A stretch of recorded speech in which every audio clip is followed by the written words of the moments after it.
And play. Want us to mute? All right, ladies and gentlemen, mute? welcome to. No, you're fine. Welcome to Story Fellowship. We're gonna get started with the continuation of Book 2, Magnus Chase and the Hammer of Thor, and we're starting. We're gonna read a little of the last chapter that we read. The tail end of chapter 4. Is that correct, Dennis? Chapter 5. Okay, chapter 4. Yes, chapter 4. We're starting at 5. So we're gonna read the tail end of chapter 4, and then we'll hop into chapter 5 and get started there. So, welcome everyone, and Dennis, take it away. The symbol of Loki on the pottery and where I'd seen the snake design before. The whirlwind of clothes in this room didn't make sense to me. Jeans, skirts, jackets, ties, and party gowns. Most in shades of pink and green. How many people live here? I asked. Does he have a sister? Halfborn snorted. TJ, should you explain or should I? Floom. The sound of a ram's horn echoed down the corridor. Lunchtime, TJ announced. We can talk then. My friends headed for the door. I remained crouched over the pile of pottery shards, staring in the initials A.F. and the entwined serpents. Magnus, TJ called. You coming? My appetite was gone. So was my desire to take a nap. Adrenaline screamed through my system like a high note on an electric guitar. You guys go ahead. My fingers scrolled around the broken pot with the symbol of Loki. There's something I need to check first. Chapter 5. My sword has a better social life than I do. It's a good thing I didn't go to lunch. The buffet was usually fought to the death. And as distracted as I felt, I would have gotten impaled by a fondue fork before I filled my plate. Most activities in Valhalla were done to the death. Scrabble, whitewater, rafting, pancake, eating, croquet. Tip, don't ever play Viking croquet. Croquet.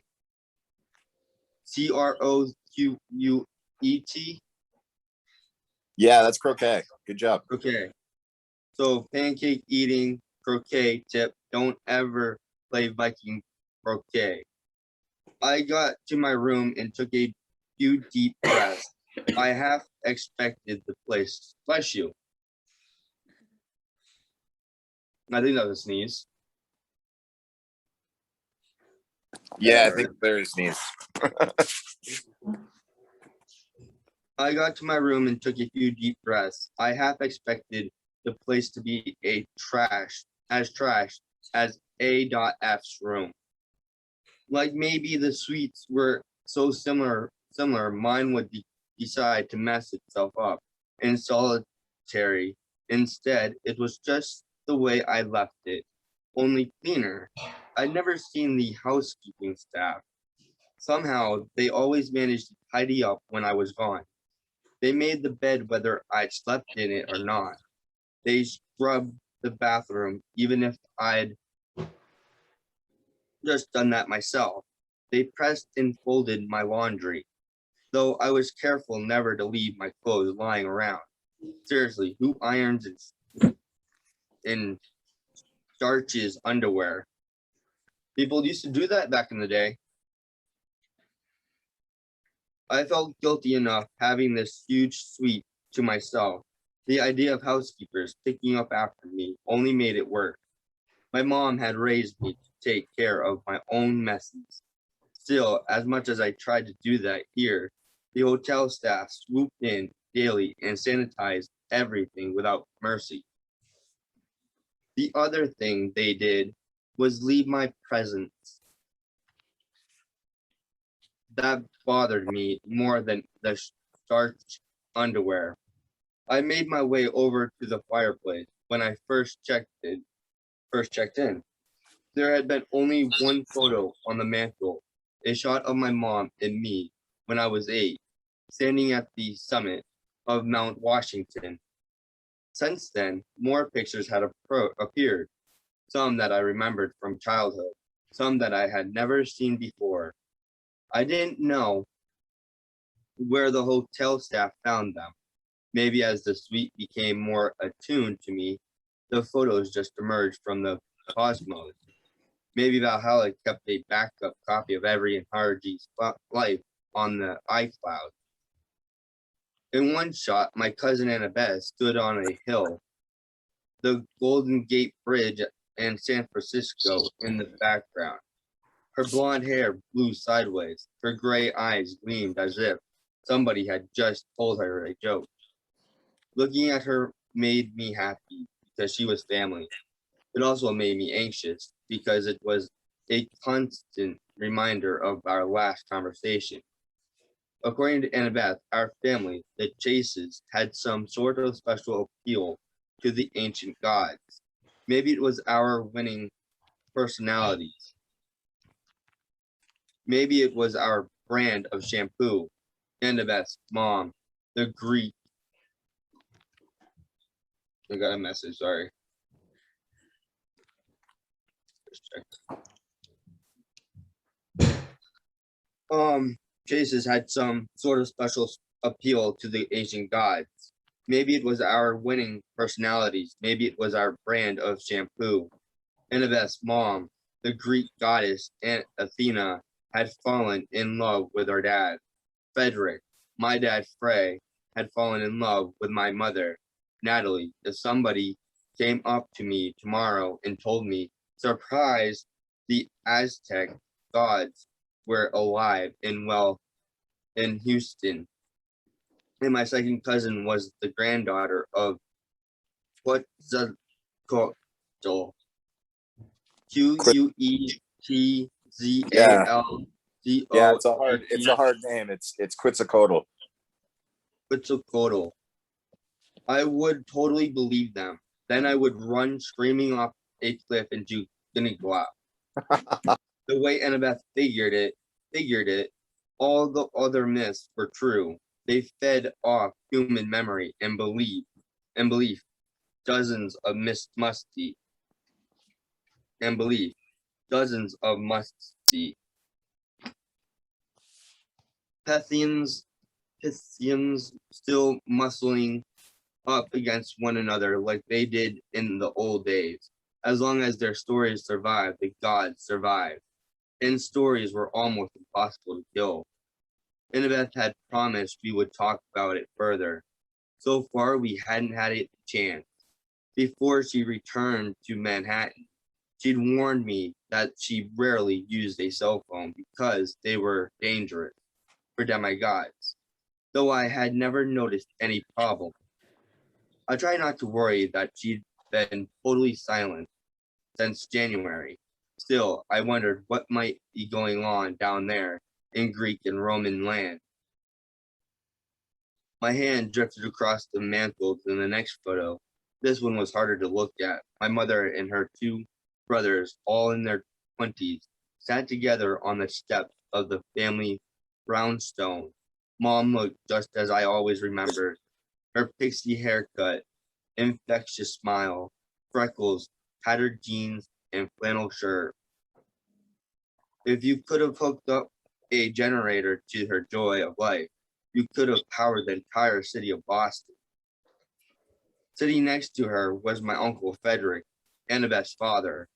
He wore a too big cardigan over the Oxford shirt and beige slacks riding halfway up his calves. He held a model World War I biplane in one hand and grinned like a huge dork.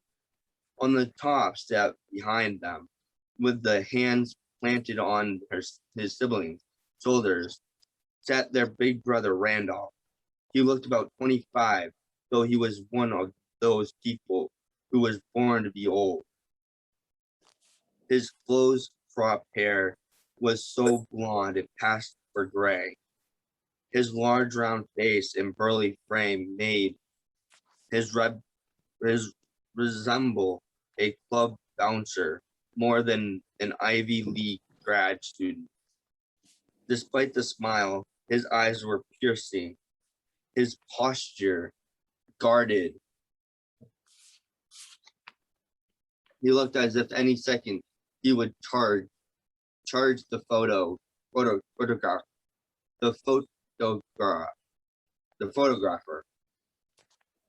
the photographer, take the camera and stomp on it. My mom had told me over and over, don't go to Randolph, don't trust him. She shunned him for years, refused to take me to the family mansion in Back Bay. When I had turned 16, Randolph had found me anyway. He told me about my godly father. He guided me to the Sword of Summer and promptly got me killed. That made me a little wary of seeing good old Uncle Randolph again, though Annabeth thought we should give him the benefit of a doubt. His family, Magnus, she told me before she left for New York. We can't give up on family. Part of me supposed she was right. Part of me thought Randolph was a dangerous piece of work. I didn't trust him farther than I could throw him. And even with Harji's strength, I couldn't throw him very far. Gee, Magnus, you might be thinking that's really harsh of you. He's your uncle. Just because your mom hated him, he ignored you most of your life, and then he got killed. You don't trust him? Yeah, I know. I was being unreasonable. The thing is, what bothered me most about Uncle Randolph wasn't our past. It was the way the photo of the three siblings had changed since last week. At some point, I don't get how, a new mark had appeared on Randolph's cheek. A symbol as faint as a water stain. And now I knew what it meant. I held up the pot I'd taken from A.F's room. The initials etched in clay, the stamp with the two entwined snakes, definitely the same design. Somebody had branded my uncle's face with the mark of Loki.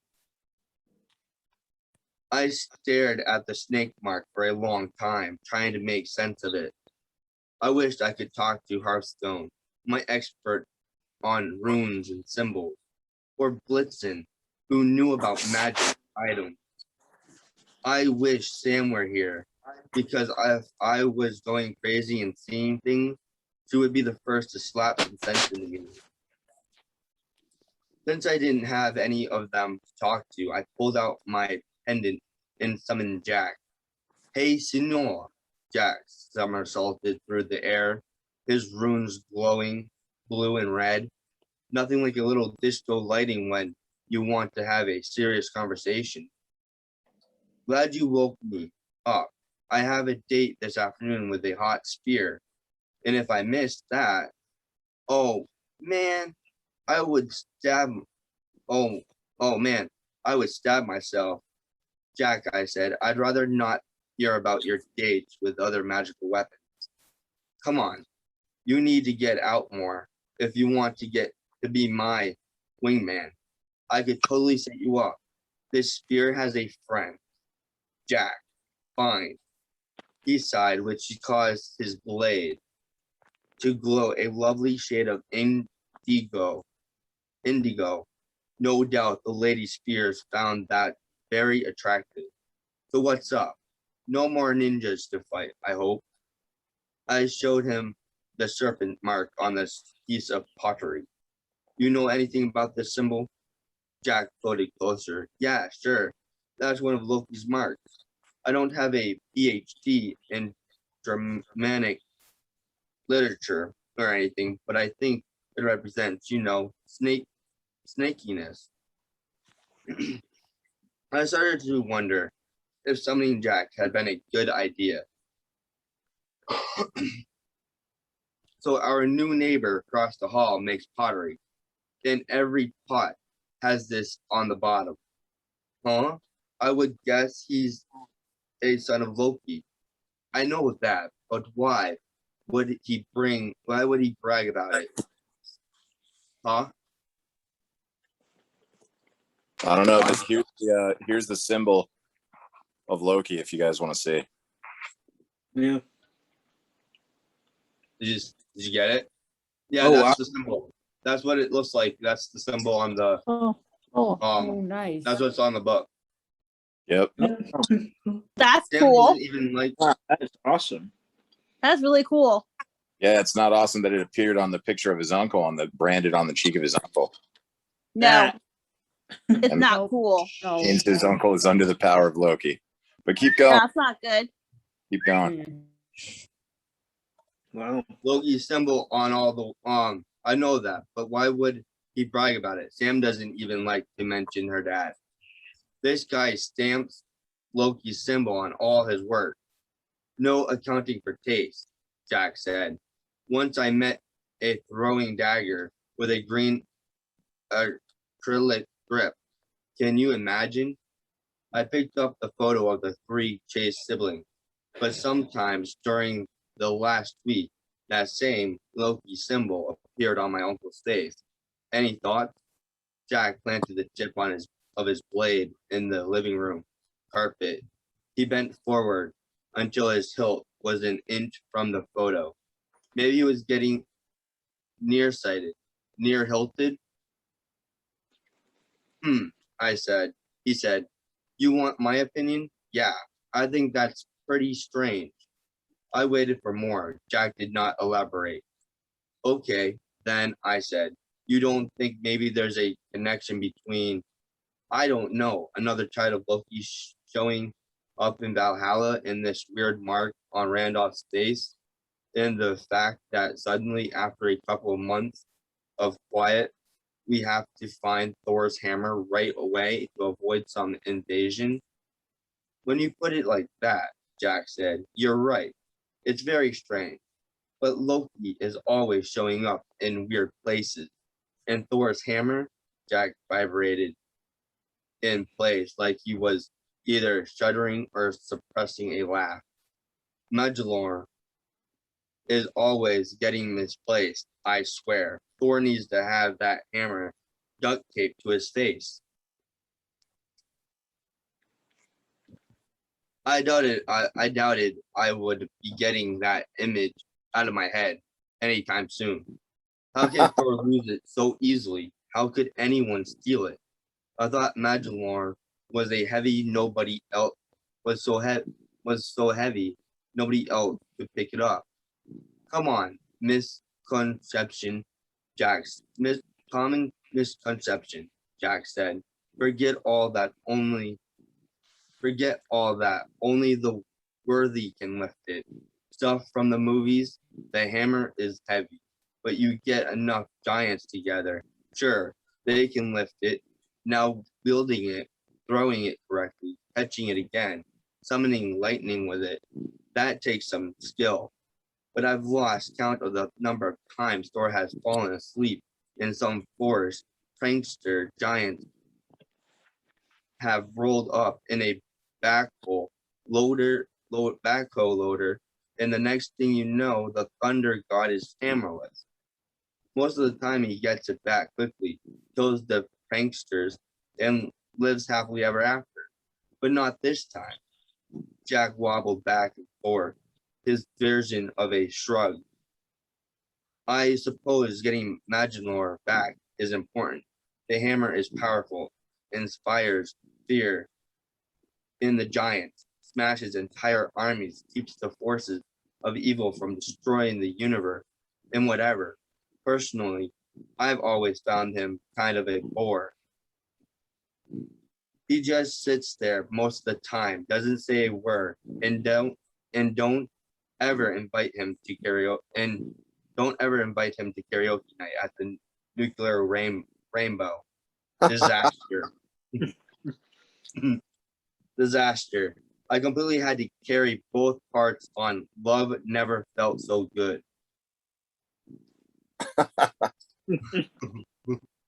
I wondered if Jack's blade was sharp enough to cut off the too much information he was giving me.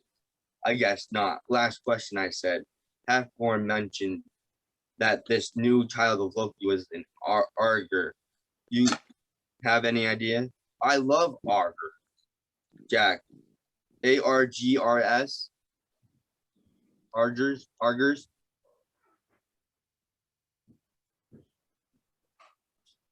Don. I guess I don't really know. Argrs. Ardres. Auger. Jack somersaulted with glee, nearly slicing off my nose. Phrase. Fripperies. Fripperies. Fripperies. Way slower. FRI. You go so fast. Phrase FRIPPERIES.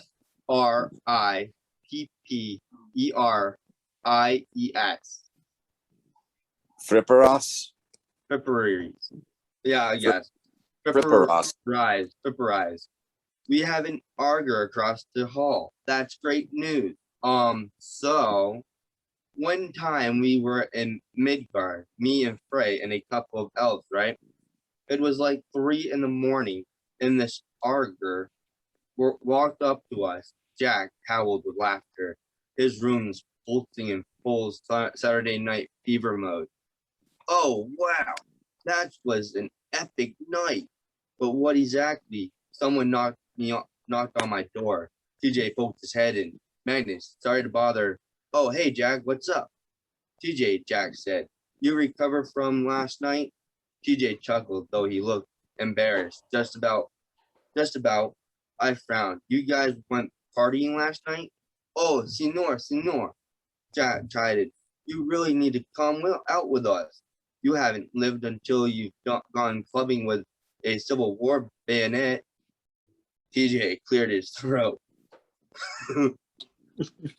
So anyway, I came to get you, Magnus. The battle's about to start. I looked around for a clock, then remembered I didn't have it. Isn't it early? It's Thursday, TJ reminded me. I cursed. Thursdays were special and complicated. I hated them. Let me grab my gear. Also, TJ said, the Hotel Ravens have tracked down our new hallmate. I thought we should probably be with him. They're bringing him to the battle, whether he wants to be there or not. All right, just really quick. Welcome to Story Fellowship, Michael. Michael. Hi. Hi. Sorry you Sorry jumped you in came a in a little little late. late. We were just reviewing some of the last chapter where, Magnus was basically like trying to piece together who the new roommate on the floor was, and how there was shattered pottery with the symbol of Loki on it. And then he went to his room and found a photo of his mom and her 2 brothers, his Uncle Randolph being one. And Uncle Randolph had the same symbol that was on the broken pottery in Loki's son's room on his cheek. So it was a symbol of Loki. And so now they're like, oh man, we got to meet this guy, but he trashed his place, and they're getting ready to go to battle again. All Well, right. I think the newcomer actually trashed his own place. I don't think he trashed Magnus's.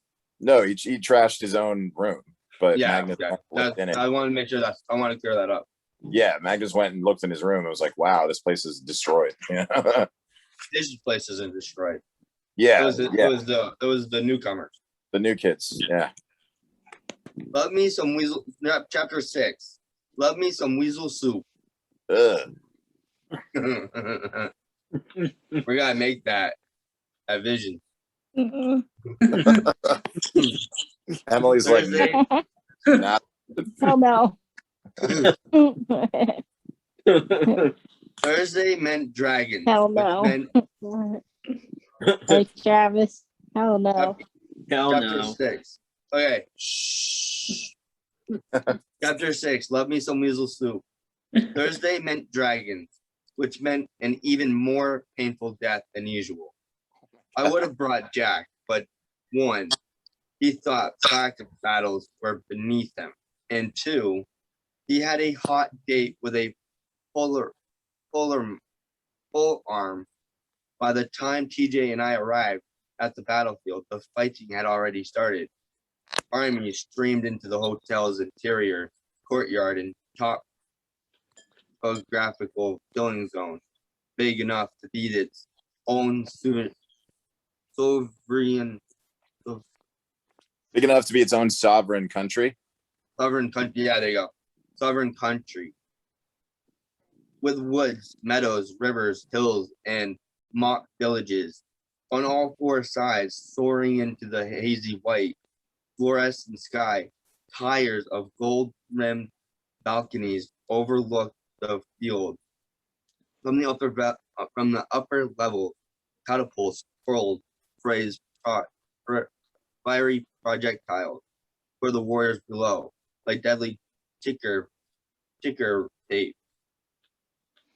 The blare of horns echoed through the forest.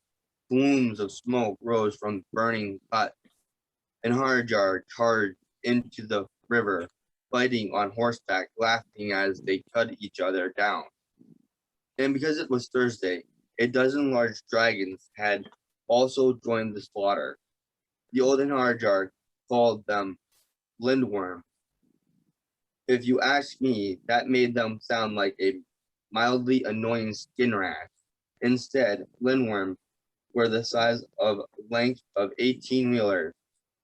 They had just two front legs with leathery brown bat-type wings, too small for effective flight.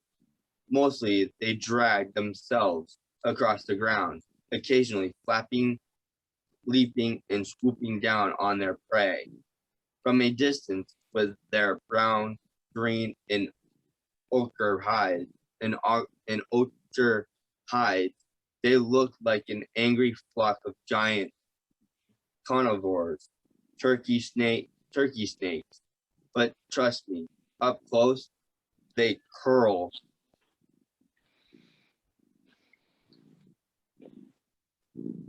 Trust me, up close they were. But trust me, up close they were bad news. Our goal for Thursday's battle: stay alive as long as possible, while the dragons tried very hard not to let us. Spoiler: the dragons always won. Mallory and Halfborn waited for us at the edge of the field. Halfborn had adjusted the straps on Mallory's armor. You're doing it wrong, she growled. That's too tight across the shoulder. Women, I've been putting on armor for centuries. When you always go into battle bare-chested. Are you complaining about that? Halfborn asked. Mallory blushed. Shut up. Ah, look. Here's Magnus and TJ. Halfborn clapped me on the shoulder, dislocating several of my joints. Floor 19 is accounted for. Technically, that wasn't true. Floor 19 had almost 100 residents, but our particular corridor, our neighborhood, within the neighborhood, consisted of us four, plus, of course, the newest resident. Where's the cheetah? TJ asked. As if on cue, a raven dive-bombed us. It dropped a burlap bag at my feet, then landed nearby, flapping its wings and croaking angrily. The burlap bag moved. A long, skinny animal formed out of it, a brown and white weasel. The weasel hissed. The raven cawed. I didn't speak raven, but I was pretty sure it was telling the weasel, behave yourself or I will peck your weaselly eyes out. TJ pointed his rifle at the animal.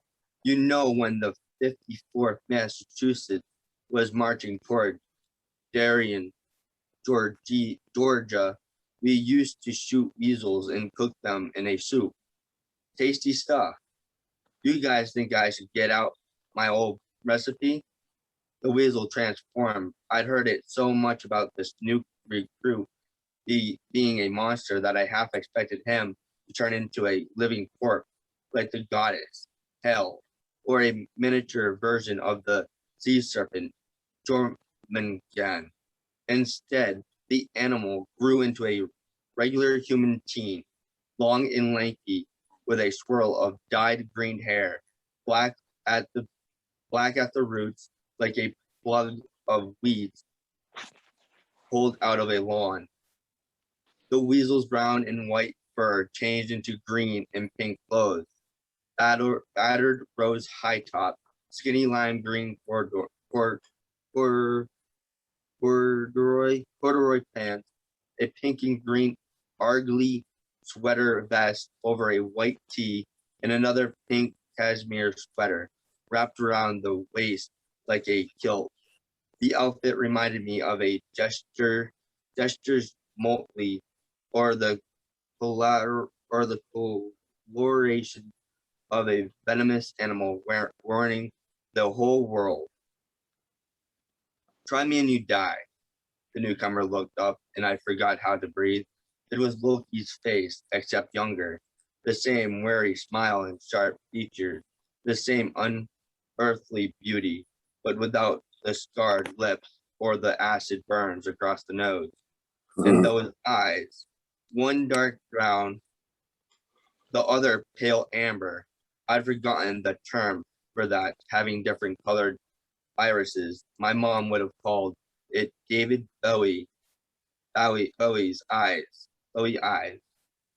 I called it completely unnerving. The weirdest thing of all, I was pretty sure I had seen this kid before.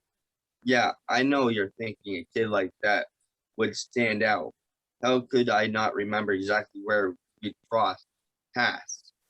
But when you live on the streets, wild-looking people are normal. Only normal people stand out as strange. The kid flashed a perfect white smile at TJ, though there was no warmth in those eyes. Point that rifle somewhere else, or I will wrap it around your neck like a bow tie. Yikes. This kid isn't Something- good at making friends or good first appearances. No. Something told me this was not an ideal threat. The kid might actually know how to tie a bow tie, which was kind of scary. Arcane knowledge. TJ laughed. He also lowered his rifle. We didn't get a chance to introduce ourselves earlier when you were trying to kill us. I'm Thomas Jefferson Jr. This is Mallory Keene, Halfborn Gunderson, and Magnus Chase. The newcomer just stared at us. Finally, the raven made an irritating squawk. Yeah, the kid told the bird. Like I said, I'm calmer now. You didn't mess me up, so it's all cool. Squeak, screech. The kid sighed. Fine, I'll introduce myself. I'm Alex. Fiero, Fiero, F-I-E-R-R-O. Fiero. Piero. Piero. Fiero. Fiero. Pleased to meet you all. I guess Mr. Raven, you can go now. I promise not to kill them unless I have to. The raven ruffled his feathers. He gave me the stink eye. Like, it's your problem now, buddy. Then he flew away. Halfborn grinned. Well, that's settled. Now that you promised not to kill us, let's start killing other people. Mallory crossed their arms. He doesn't even have a weapon. She, Alex corrected. What? Mallory asked. Call me she unless and until I tell you otherwise. But, but she, it is. TJ interceded. I mean, she is. He rubbed his neck as if still worrying about a rifle bow tie. Let's get to battle. Alice rose to her feet. I'll admit that I was staring suddenly my whole perspective had flipped inside out. Like when she looked at an ink blot picture and see just the black part Then your brain inverts the image and you realize the white part makes an entirely different picture, even though nothing has changed. That was Alex Furio, except in pink and green. A second ago, he had been very obviously a boy to me. Now she was very obviously a girl. What? She demanded. Nothing, I lied. Above us, more ravens began to circle, cawing accusingly. We'd better get moving, Halfborn said. The ravens don't like slackers on the battlefield. Mallory drew her knives and turned toward Alex. Come on, then, sweetheart. Come on, then, sweetheart. Let's see what you can do. 7. Chapter 7. Have you or someone you love ever suffered from lindworm? We waded into combat like one happy family, well, except for the fact that TJ grabbed my arm and whispered, keep an eye on her, will you? I don't want to get mauled from behind. So I brought up the rear with Alex Furio. We moved inland, picking our way through a field of corpses, all of whom we would see later, alive at dinner time. I could have taken some pretty funny photos, but camera phones were heavily discouraged on the field of combat. You know how it is. Somebody snaps a picture of you dead in an embarrassing pose. It makes the popular page on Instagram. Then you get teased about it for centuries. Halfborn and Mallory chopped us a path through a pack of berserkers. TJ shot Charlie Flanagan in the head. Charlie thinks it is hilarious to get shot in the head. Don't ask me why. We dodged a volley of fiery tar balls from the balcony catapults. We had a brief sword battle with Big Blue from floor 401. Great guy, but he always wants to die by decapitation. That's hard, since Blue is almost 7 feet tall. He seeks out Halfborn Gunderson on the battlefield, since Halfborn is one of the few in Harjar tall enough to oblige. Somehow we made it to the edge of the woods without getting stomped by a lindworm. TJ, Mallory, and Halfborn fanned out in front and led us into the shadows of the trees. I moved warily through the underbrush, my shield off, my standard issue combat sword heavy in my left hand. The sword wasn't nearly as well balanced as it or as lethal as Jack, but it was a lot less talkative. Next to me, Alex strolled along, apparently unconcerned that she was empty-handed and the most brightly colored target in our group. After a while, the silence got to me. I had seen you before, I told her. Were you at the youth shelter on Winter Street? She sniffed. I hated that place. Yeah, I lived on the street for 2 years. She arched her eyebrow, which made her amber left eye look paler and colder. You think that makes us friends? Everything about her posture said, get away from me. Hate me? Or whatever. I don't care as long as you leave me alone. But I'm a contrary person. On the streets, plenty of homeless folks that acted belligerent toward me and pushed me away. They didn't trust anybody. Why would they? Why should they? That just made me more determined to get to know them. The loners usually had the best stories. They were the most interesting and the savviest about staying alive. Sam Alabas must have had some reason for bringing this kid to Valhalla. I wasn't going to let Furio off the hook just because she had startling eyes, an impressive sweater vest, and a tendency to hit people. What did you mean earlier? I asked when you said, call me she. I'm gender fluid and transgender. Idiot. Look it up for you need to. Look it up if you need to. But it's not my job to educate. That's not what I meant. Oh, please, I saw your mouth hanging open. Well, yeah, maybe for a second I was surprised, but I wasn't sure how to continue without sounding like even more of an idiot. The gender thing wasn't what surprised me. A huge percentage of the homeless teens I'd met had been assigned one gender or at birth, but identified as another, or they felt like the whole boy girl binary didn't apply to them. They ended up on the streets because, shocker, their families didn't accept them. Nothing says tough love like kicking your heteronormative kid to the curb so they can experience abuse, drugs, high suicide rate, and constant physical danger. Thanks, Mom and Dad.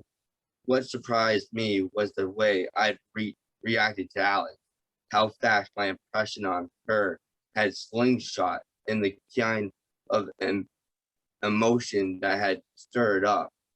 I wasn't sure I could put that into words without turning as red as Mallory Keene's hair. Well, what I was saying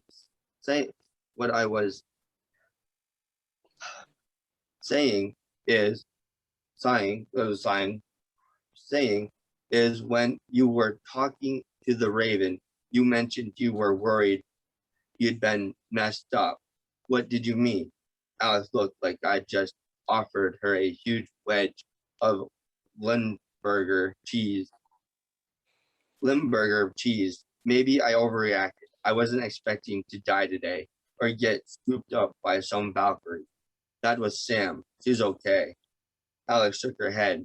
I don't forgive her.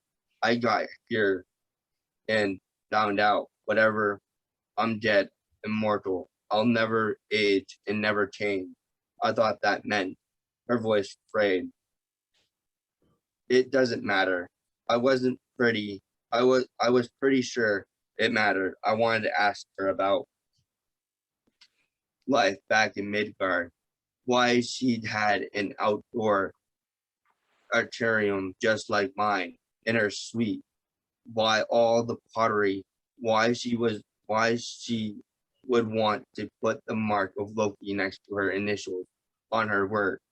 I wondered if her arrival was just a consistent that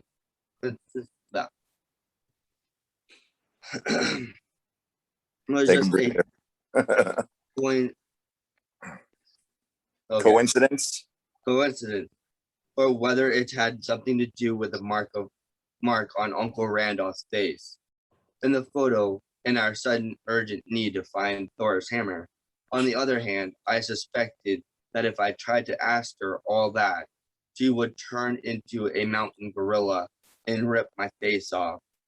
Happily, I was spared that fate when a lindworm crash landed in front of us.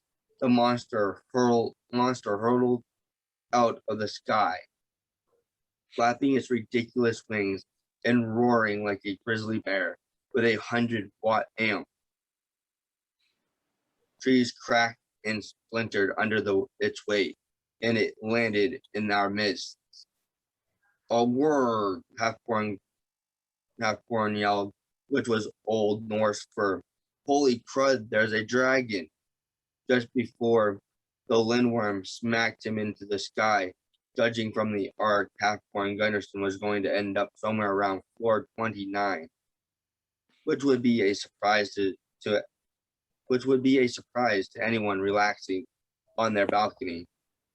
TJ fired his rifle gun, smoke blossomed harmlessly against the dragon's chest. Mallory yelled a curse and Gallet and charged. The lindworm ignored her and turned toward me. I should mention, lindworms are ugly. Like if Freddy Krueger Krueger was right. What? You were right with Krueger, Freddy Krueger. Then a Walking Dead zombie had a child that kind of ugly. Their faces have no flesh or hide, just a carapace of bone and exposed tendon, gleaming fangs and dark sunken eye sockets. When the monster opened its maw, I could see straight down its rotten meat colored throat.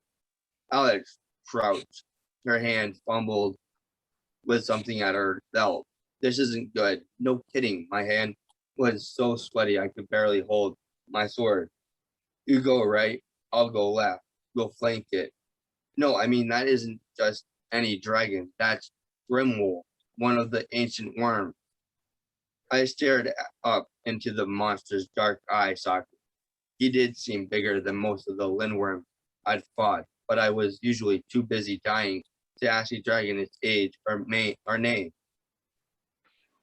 How do you know? I asked, and why would anybody call a dragon Grimwolf? The Lindworm hissed, filling the air with a scent like burning tires. Apparently, he was sensitive about his name. Mallory stabbed at the dragon's legs, screaming more angrily and longer. The Lindworm ignored her. Are you two going to help? She called back at us, or you just stand there and chat? TJ stabbed at the monster with his bayonet.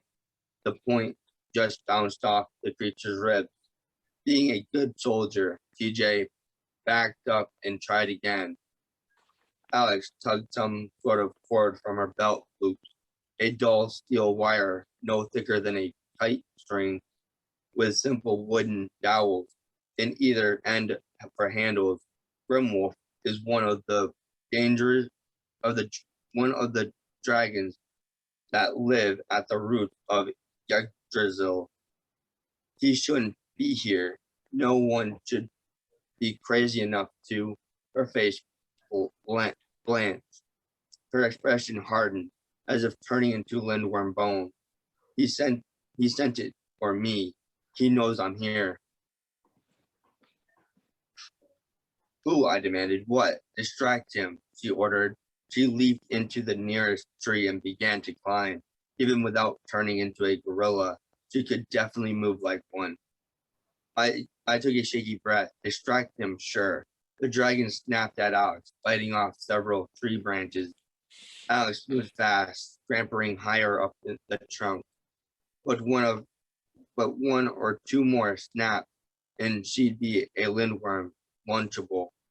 Meanwhile, Mallory and TJ were still hacking away at the creature's legs and belly, but they were having no luck convincing the dragon to eat them. It's only a practice battle, I told myself. Charge in there. Magnus, get yourself killed like a pro. That was the whole point of daily combat, to learn to fight any foe, to overcome our fear of death. Because on the day of Ragnarok, we need all the skill and courage we would muster. So why did I hesitate? First, I'm way better at healing than I am at fighting. Oh, and running away. I'm really good at that. Also, it's hard to charge straight to your own demise, even if you know it won't be permanent, especially if that demise involves large amounts of pain. The dragon snapped at Alex again, missed her rose high top by an inch. As much as I hated dying, I hated even more seeing my comrades get killed. I screamed, "Fray!" and ran at the Lindworm. Just my luck, Grimwolf was happy to turn his attention to me. When it comes to drawing Argro from ancient monsters, I've got the golden torch. I got the golden touch. Mallory stumbled back out of the way, tucking one of her knives at the dragon's head. TJ also retreated, yelling, "All yours, buddy." As far as encouraging words you might hear before in excruciating death go, Those sucked pretty bad. Those sucked pretty bad. I raised my shield and forward like the nice instructors had demonstrated in Viking 101. The dragon's mouth opened wide, revealing several extra rows of teeth, just in case the outer row of teeth didn't kill me dead enough. Out of the corner of my eye, I saw Alex swaying at the top of the tree, a tense bundle of pink and green, ready to spring. I realized what she was planning. She wanted to jump onto the dragon's neck. That was such a stupid plan. It made me feel better about my own stupid way of dying. The dragon struck. I jabbed my sword upward, hoping it impaled the monster's upper palate. Instead, a sudden pain blinded me. My face felt like it had been doused with industrial cleaning fluid. My knees buckled, which probably saved my life. The dragon bit empty air where my head had been a millisecond before. Somewhere to my left, Mallory screamed, "Get up, you fool." I tried to blink away the pain. It only got worse. My nostrils filled with a stench of burning flesh. Grimwolf recovered his balance, snarling with irritation. Inside my head, a familiar voice said, "Come now, my friend, don't struggle." My vision doubled. I could still see the forest, the dragon looming over me, a small pink and green figure leaping toward the monster from the top of a tree. But there was another layer to reality, a gauzy white scene trying to burn its way through my corneas.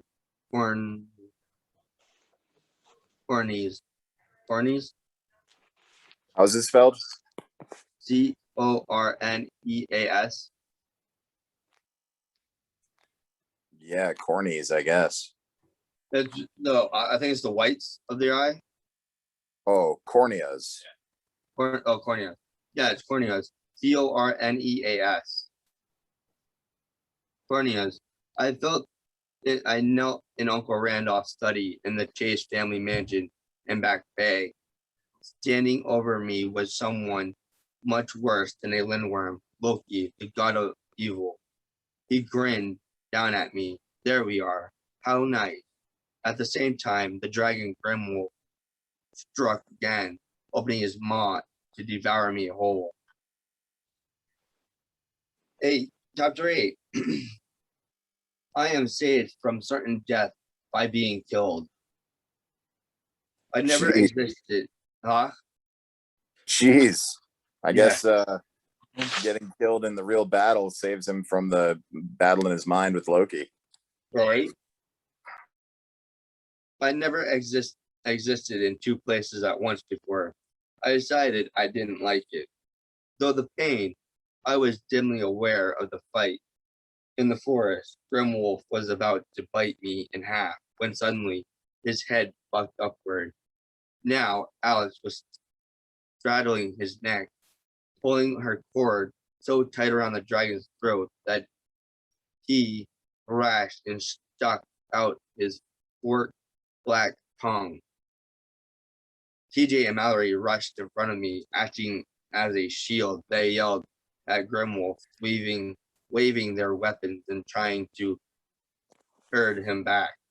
I wanted to help him. I wanted to. don't like my phone. What? Jesus. Who doesn't like their phone? Travis. Oh, sorry, man. Hmm. Well, here's a perfect depiction of the battle that's taking place. There you go. Awesome. I wanted to help them. I wanted to get to my feet or at least roll out of the way. But I was paralyzed on my knees. Where was I?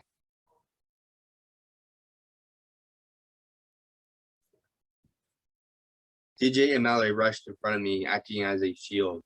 They yelled at Grimwolf, waving their weapons and trying to herd him back. I wanted to help them. I wanted to get to my feet or at least roll out of the way. But I was paralyzed on my knees, trapped between Valhalla and my Uncle Randolph's study. I told you, Randolph. Loki's voice dragged me further into the vision. See, blood is thicker than water. We have a solid connection. The hazy white scene resolved into full color. I knelt on the oriental carpet in front of Randolph's desk, sweating in a square of sunlight that was tinted green from the stained glass transom. The room smelled of lemon wood polish and burning meat. I was pretty sure the second odor was coming from my face. In front of me stood Loki, his tousled hair the color of fall foliage, his delicately sculpted face marred by acid burns across his nose and cheekbones, and suture scars around his lips. He grinned and spread his arms in delight. What do you think of my outfit? He was wearing an emerald green tuxedo with a frilly maroon shirt, a paisley bow tie, and a matching cummerbund. If anything about the ensemble could be said to be matching, a price tag dangled from his left coat sleeve. I couldn't speak. I couldn't throw up as much as I wanted to. I couldn't even offer him a free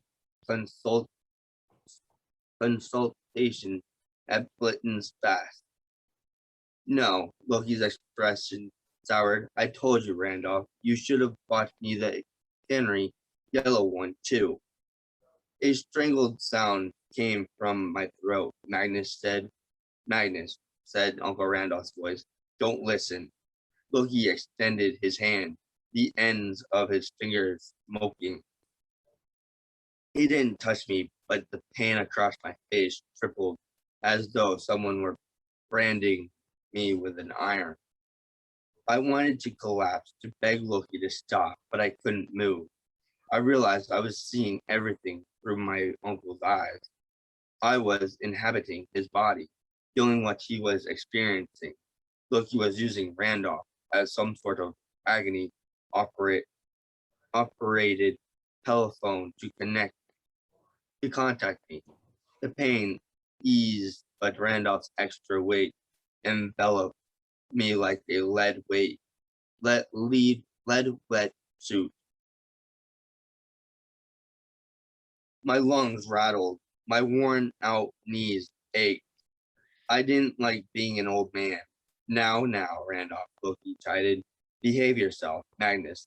I apologize about your uncle. Where was I? Oh, yes, your invitation. Meanwhile, in Valhalla, I remained paralyzed on the battlefield while the dragon Grinwolf staggered around, knocking down entire swaths of forest. On one of the Lindworm's feet caught Mallory Keene, stomping her flat. TJ yelled and waved pieces of his now broken rifle, trying to draw the monster's attention somehow. Alex Furio managed to stay on the dragon's neck, tightening her cord as Grimwolf whipped back and forth. A wedding, Loki announced cheerfully. He held up a green invitation, then folded it and tucked it into Randolph's shirt pocket. 5 days from today.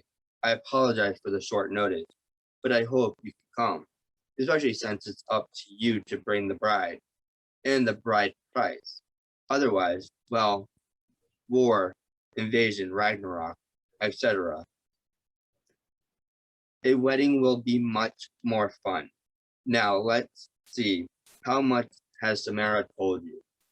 My skull constricted until it felt like my brain would come out of my senses cavity. A rage scream escaped my lips, and I wasn't sure if it was mine or Uncle Randolph. From the dragon's neck, Alex yelled, "What's wrong with Magnus?" TJ ran to my side. I don't know. His head is smoking. That's bad, right? Grab his sword, Alex pulled her cord tighter, causing black blood to trickle down the dragon's neck. Get ready. Oh dear. Loki tapped me, grinned off on the nose. The pressure in my head subsided from blacked out misery to moderate torture. Samara hasn't shared. The poor thing is embarrassed, I suppose. I understand. It's difficult for me, too, giving away my favorite daughter. They grew up so quickly. I tried to speak. I wanted to say, go away, you suck. You suck. Get out of my head and leave Samara alone. It came out as, Gah! No need to thank me, Loki said. Neither of us wants Ragnarok to start just yet, eh? And I'm the only one who can help you. It wasn't an easy negotiation, but I can be very persuasive. The hammer in exchange for the bride, a one-time offer. I'll tell you more when you secure the bride price. Now, Alex yelled. She pulled her wire so hard the dragon arched his back, separating this segment of armored hide that protected his belly. TJ charged forward and thrust my practice sword into the soft spot below Grimwolf's heart. TJ rolled aside as the monster came down with his full weight, impaling himself. Alex leaped from the lindworm's neck, her garrote dangling from one hand, slick with blood. Was that Alex I heard? Loki curled his scarred lip. She's not invited to this wedding. She'll ruin everything. In fact, Loki's eyes gleamed with mischief. Give her a little present for me, will you? My lungs tightened even worse than when I was an asthmatic kid. My body began to superheat. I was in so much pain. My organs seemed to be dissolving into molecules. My skin glowing and steaming. Loki was turning my brain to fire, filling me with flashes of memories that weren't mine. Centuries of anger and the need for revenge. I tried to push him out of my head. I tried to breathe. Alex Furio stood over me, frowning. Her face and Loki melded together. Your friend is going to explode, Alex said, as if this were a perfectly normal thing that happened to people. TJ wiped his brow. What exactly do you mean? Explode. I mean, Loki is channeling power through him. Alex said, it's too much. Magnus will blow up, destroying most of the courtyard. I gritted my teeth. I managed one word. Run. That won't help, Alex told me. Don't worry. I've got a solution. She stepped forward and calmly wrapped her metal wire around my neck. I managed another word. Wait. It's the only way to get him out of your head. Alex's brown and amber eye were impossible to read. She winked at me, or maybe that was Loki, his face glowing hazily just under Alex's skin. See you soon, Magnus, said the god. Alex yanked both ends of her garrote and snuffed out my life. Oh my god. That was interesting. Did everybody get that? Oh my god. Wow. Yeah, Alex that? just took the garrote to Magnus's throat. Is John still there? Ooh. He slit his throat to free him from his father, Yeah. or From free him Loki. from her father. From Loki. Yeah. I bet that Oh, was a that's cool- crazy. You want to go one more chapter? Or I can go up to 10. I can read 9 and then stop at 10. How many pages is the next chapters? We got about like 15 minutes left. 1, 2, 3, 4, 5, 6, 7 pages. I don't know, man. I might stop it here and we can discuss what we've read so far. Okay, we can do that. So what do you guys think of this new character, Alex? Obviously, gender neutral, is a girl and a boy, I guess. Yep. Yep. And yeah. So I don't know how that works out. Well, Isn't that's that what they were saying before about augurs? Yeah, Gender I think fluid, so. people have been around forever. yeah. Yep. I thought it's interesting that he worked that in the book, you know, makes Yeah. it feel more like the real world, you know. Yeah. Yeah. So you want me to read? You want me to just say the next chapter just to get it over with? No, I like, mean not read it. I mean to say the name of the chapter. sure. So chapter 9, never take a bubble bath with a decapitated god. Ever take a bubble bath with a decapitated god? Yep. So he's gonna find Myrmir again. Nice. So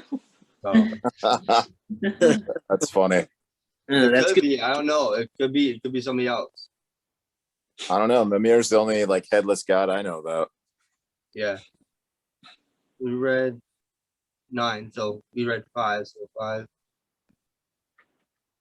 10 would be 5 chapters, so Or 5 pages. well, I mean, that'd be 5 chapters. So if I read, since I read chapter 5, the first week, I read up to 10. That would be 5 chapters. Yeah. Just saying.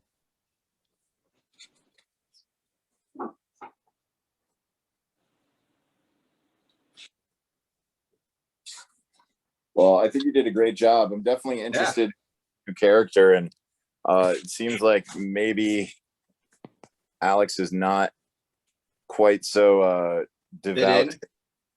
to her father, since she's like trying to slice off the connection her father has to Magnus. Right. Well, I mean, yeah, it makes sense that. Well, she figured out that he was gonna explode, so she wanted to help him by not exploding. Yeah. Yeah. Well, you know, that seems like the bare minimum that you could do for a friend. Yeah. But I don't know, man. It's pretty crazy. And then you got the fact that, you know, now Magnus knows that the photo in his room was just a warning of what's really happening, that his uncle is clearly under the control of Loki now. Right. Because considering John, it's like a total bloodshed too. It's like, what? It's like total bloodshed with like the fact that like, what was it, like Loki, or which cut off? Which one got their head cut off? Yeah. That was Magnus, dude, our main hero. Like So his new floor mate Alex, who is gender fluid, also a child of Loki, who was like, well, slicing your head off with my. She's basically got like fishing line blades between like handles that she's switching around like a jump rope of death. Oh, That's her Right. weapon. That's her weapon. Here, let me show you. This is a photo I found online, that's some fan art. So she's like whipping this cord around, and it's like razor thin. Yeah, it's a girl. A garage, yeah. So it can do some Garage. damage. So what you do is like you can do that with you do that with clay. So you get like a thin or like cheese. You got one of those cutting boards that has the thin line of a metal cord. It cuts right through the cheese. Yeah, they do make those cheese boards like that. Yeah. We have one here. So she basically That's took one better. off of a cheese board and made it the length of a jump rope, and decided to make that her weapon of choice. Yeah. thanks. I want to be. Those are easy to make. Yeah. Yeah, it's dead. It's dangerous, but it you're like, oh my god. Just You kinda beheading get it. That's like a total killer weapon. Yeah. It's a So- sick weapon though. Floor choice. 19 is kind of a unique floor in Hotel Valhalla because you got Alex, who's got that weapon. Then you have TJ Thomas Jefferson Jr., who's basically a Civil War bayonet wielder. And then you got Hal Gunderson, who's just this massive barbarian Yep. who wields axe. And then Mallory, who just seems like a badass, who I think has a bit of a crush on Halfborn Gunderson. I think they're dating. No, I think they're dating. Yeah, that's right. So that's in the first book they were dating. The only thing I can't figure out that Loki was talking about is this whole marriage thing. Is he referring to like? So So- want to read a little bit more about just go back a little bit. Yeah, like what was going on with this whole wedding or marriage thing? So the wedding like- part, I feel like he was talking about Samara and how she was going to get married. it doesn't say, but Yeah. who, but I believe when we get back to the chapter 10, if we read the chapter 10, we would know a little bit more. Yeah, we'll have to find out next week. But that's I think he's just just trying going to back he's trying to the cloud marriage. he's trying to cloud Magnus's mind with all this other stuff that's going on. Yeah. Right. So let's see here. What chapter was that? That's the thing with Loki. He always has some creepy plan in the background that nobody knows about. Right. I was trying to see where I read that, and I don't remember. It was like this. The battle with the dragon in the Right. chapter we just ended, and he was like talking to Magnus saying that you need to bring something. He's like, "I'll give you Thor's hammer Yeah. Okay. So if you bring So, me." I don't know what he wanted. I tried to speak. I wanted to say, "Go away, you suck." So I wanted to say, "Go away, you suck. Get out of my head, and leave Samara alone." It came out as "Gah." No need to thank me, Loki said. Neither of us want Ragnarok to start just yet, eh? And I'm the only one who can help you. It wasn't easy. It wasn't an easy negotiation, but I can be very persuasive. The hammer in exchange for the bride. So he was talking about Samara. So he'll give him the hammer in exchange for Samara. Yeah. What does he So- think? Magnus is just going to betray his best friend and hand over Samara to her father? That's crazy. Right. And who is she the bride to? That's the thing. I'm like, what? So apologize about their now Randolph, Loki chided. Behave yourself. Magnus, I apologize about your uncle. Where was I? Oh, yes. Your invitation. And then it goes to and then it talks about what was going on. And then a wedding, Loki announced cheerfully. He held up a green invitation, then folded it and tucked it into Randolph's shirt pocket. 5 days from today. I apologize for the short notice, but I hope you can come, especially since it's up to you to bring the bride and the What? bride price. So it's up to Magnus to bring the bride. That's crazy, man. He would never do that to Samara. That's like The such thing a of it betrayal. is, I think it happened, but I'm not sure. I don't know. I but- mean, I know that the hammer is important, but how would Loki? Right. Loki's tied to a rock with a snake dripping venom on his face right now. Like I don't. Well, I- he is, but also he can also interact with other people. He can also get people to.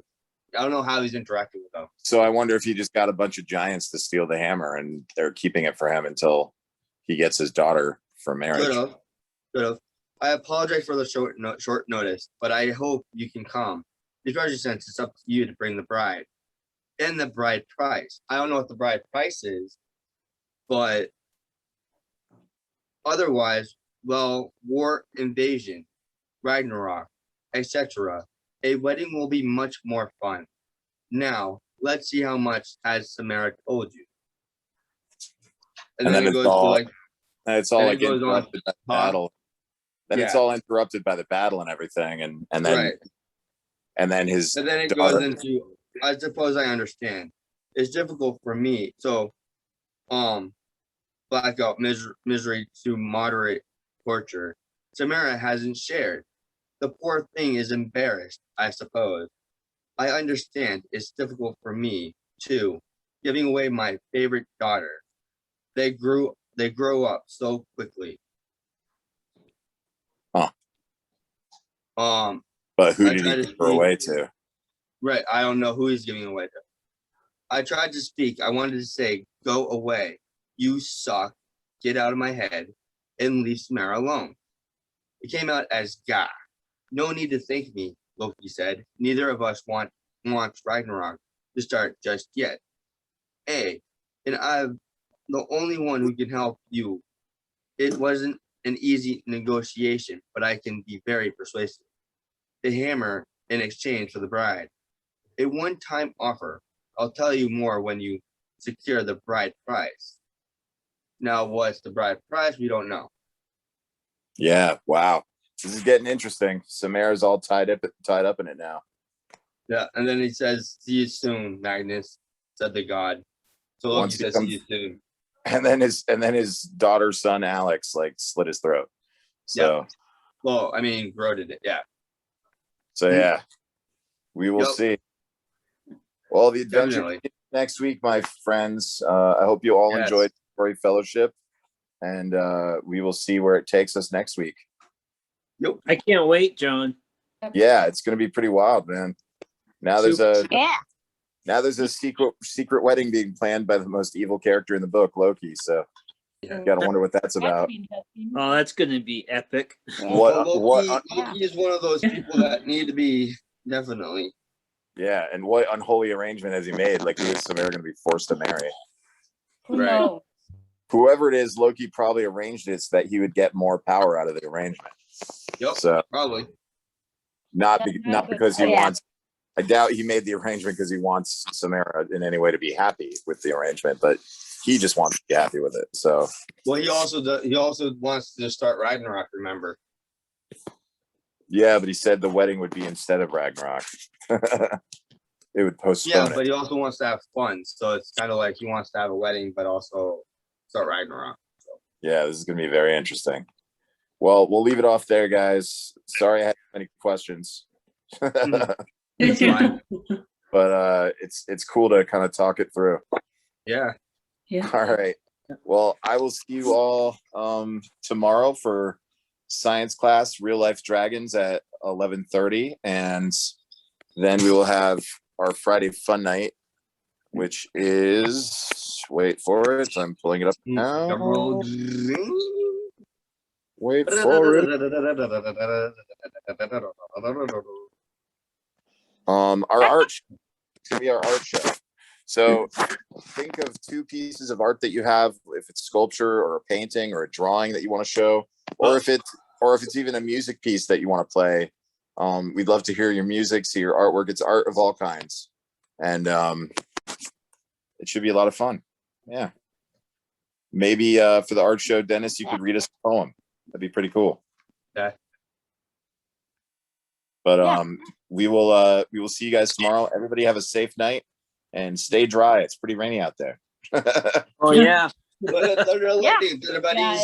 Free car wash. All right. Buddies. Thunder Buddies for life. Yeah. All right. Man, Take everybody. care.